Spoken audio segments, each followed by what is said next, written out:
This is the Africa Voice TV. Today, Cameroon turns the page on another chapter in its long, complex story of leadership and power. At the heart of it, Paul Biya, one of Africa's longest-serving presidents. He has just been sworn in for yet another term. But the ceremony isn't merely a formal step. It comes amid rising protests, youth frustrations, and questions about the future of the nation.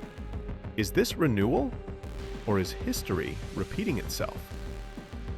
Stay with us as we unpack what this moment means for Cameroon and why the world is watching. Paul Biya has been in power since 1982. Over decades, he has overseen stability in some areas, but persistent criticism in others. Now aged 92 at the time of this swearing-in, he begins yet another 7-year term. Let's rewind. In the recent election, official results show Biya secured approximately 53.66% of the vote. His major challenger? Issa Tchiroma Bakary, his former ally, who garnered around 35% and rejected the results. Why is this important? Because the ceremony isn't just about power. It's about legitimacy. In the lead-up to the swearing-in, the country saw protests, accusations, deep divisions. We'll dive into those in detail. But first, what does the ceremony formally involve? According to official documents, the program for the swearing-in includes arrival of dignitaries, military honors, and the taking of an oath before the National Assembly. Biya enters the hemicycle, takes the oath of office in front of the speaker and other top officials, and the public watches. It is a symbol of continuity, but also a test for the youth, for the opposition, for Cameroon's future.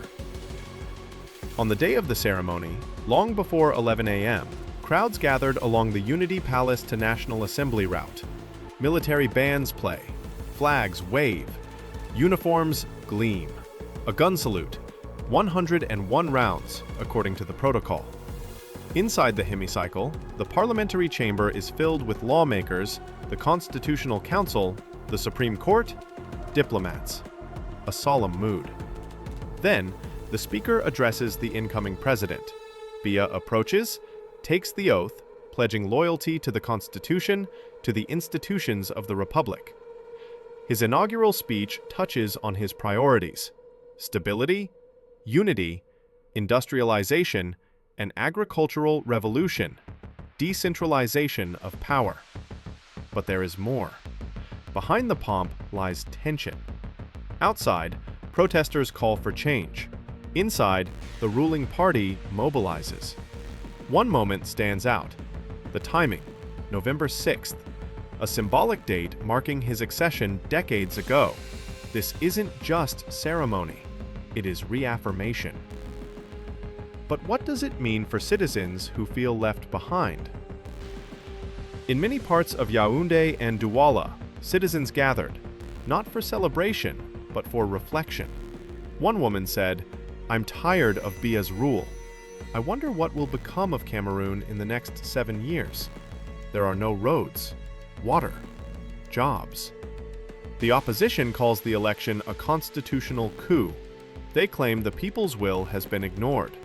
Meanwhile, deployments of security forces, shutdowns, and protests mark the weeks leading up to swearing in.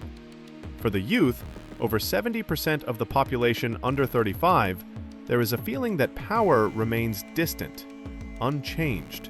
This ceremony, then, is more than a transition. It's a crossroads. Will Biya's next term bring reform, or will it repeat the patterns of the past: exclusion, stagnation, controlled change? Opposition groups say they will monitor power carefully. Street protests and online activism continue. But the government says order must be maintained. In the shadows of the ceremony, the battle for legitimacy rages. Let's look at the big issues awaiting this new term. Governance and succession. At 92, Biya's capacity and his place in history are questioned. Experts note fractures within the ruling party itself. Anglophone regions conflict. The northwest and southwest regions remain unrest-ridden. Biya, in past inauguration talks, promised to restore calm.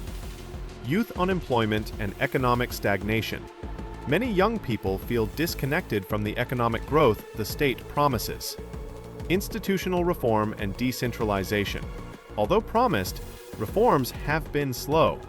The new term must deliver or disappoint. Civil liberties and electoral credibility.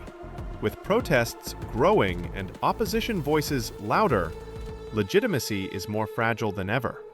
These are not distant challenges. They are immediate. The swearing-in may mark a term of great opportunities, as in past rhetoric, but the gap between words and reality is what many Cameroonians will watch. This ceremony is a setting of the stage. The real performance will follow in the streets, offices, and communities.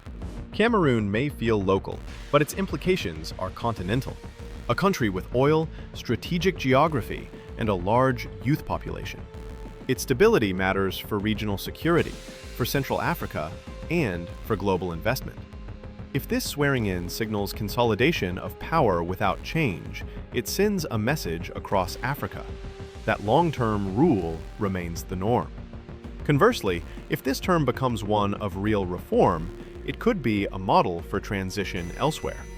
International partners, from France to China, from the African Union to the UN, will watch, because Cameroon's story matters.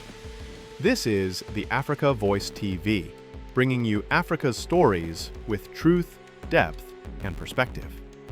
What do you think? Is Cameroon on the verge of change, or is history repeating itself? Let us know in the comments. Don't forget to like, subscribe, and turn on notifications for more stories that matter across Africa.